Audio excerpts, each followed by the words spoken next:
of course, the FBI director, James Comey, today said he's, quote, his words, not confident at all that plotting by the Khorasan group was actually disrupted by those airstrikes that you all were carrying out. Right. Are you still carrying out strikes directed at the perpetrators of what we were told was an imminent threat to the U.S. homeland? Well, our focus in Syria has been since then really against ISIL. I won't telegraph future operations, of course, but I would say that we are still assessing the results of that strike against the Khorasan group, and we can't say with any great definition or specificity that we know we disrupted that particular plot. We do know we hit the targets we were aiming at. We do know they were valuable targets to that group, but again, we're still assessing it.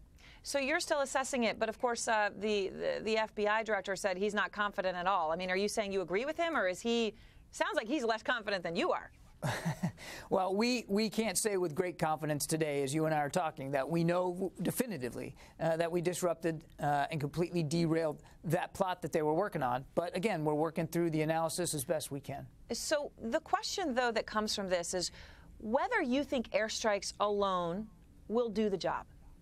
We do not think that airstrikes alone will do the job, and we've said that repeatedly. What has to happen here in the end is good governance. That's what's going to be good responsive government. That's what's going to get rid of this group and their ideology. That takes time. I understand that. And we also don't think that military power alone is going to do this. What really has to happen is the Iraqi people and the Syrian people have to work together here, and have to work on behalf of their own citizens. Again, that's going to take some time.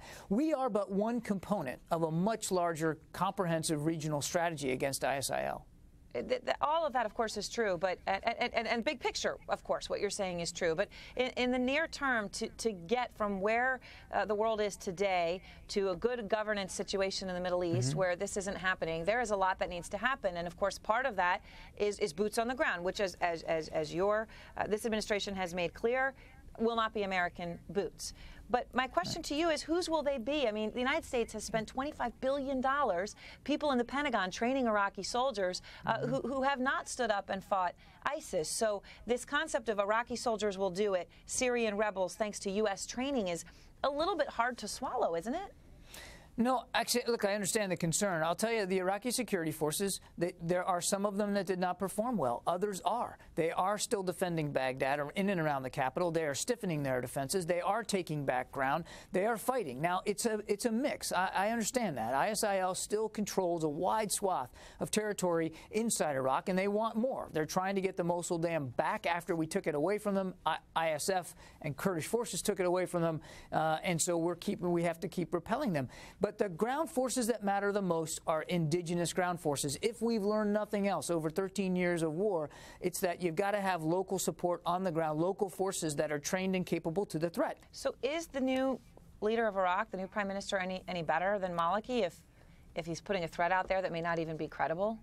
Well, I can't speak for the reasons in which he may put that threat out. What I can tell you is that we see positive vectors here in the Iraqi government as they begin to form. Prime Minister Abadi has made it clear that he wants to stand for an inclusive, responsive government, one that can respond to the needs of all Iraqis. That's what we like to see. Things are moving in the right direction, but they've got a long way to go, too, and he knows that, and we're going to continue to support him as he does.